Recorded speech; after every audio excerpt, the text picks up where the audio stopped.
Hey, I'm Keir, I'm an alcoholic and an addict. I would say with my drug addiction and alcoholism, I came from a really good family. It really had nothing to do with my living situation and the way I was raised. I always felt a little disconnected from society as far as there was like a hole in my soul. I seeked that through drugs and alcohol, probably when I was about 12, 13 years old. I first went to jail when I was probably 14, 15, ended up on house arrest. Again, that has nothing to do with my home life. This was all decisions and choices that I made from something that I suffered from, which I had no idea. As my addiction progressed, I did become pregnant with my first child. That was enough to make me stop for a little bit. However, like, this disease does creep in, and when she was probably about 1, I signed over temporary custody to her grandparents, in which that was the right thing to do at that time.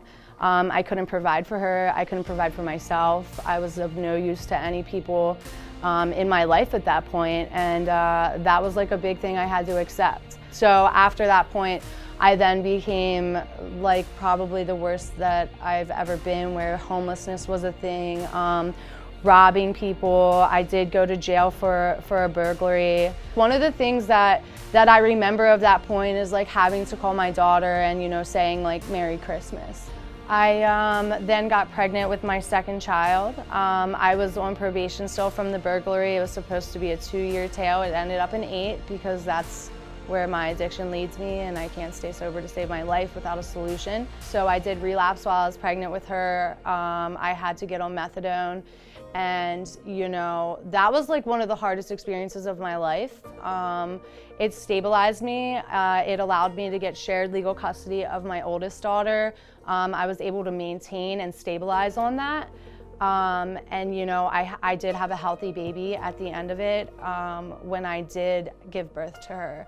I dove into the program that I was in and the treatment facility that I went to.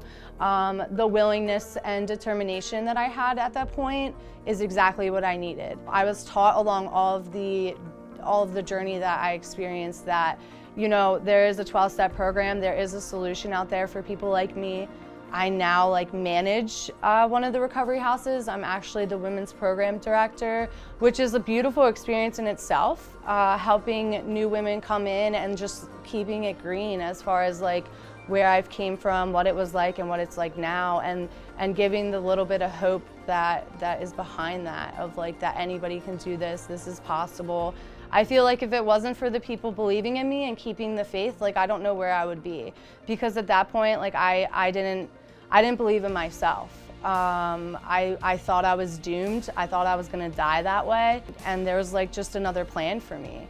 And so thank God for the guidance of the people that never gave up hope. I would say for anyone struggling or anyone that like, you know, relates a little bit to the whole story and the journey of recovery, there is like a way out. There is a solution, and it's a matter of seeking it. I'm super grateful that I have the experience of helping others, just like it was done for me. I get to see these people that live great lives and that are happy, and that's all I've truly searched for, like my whole life.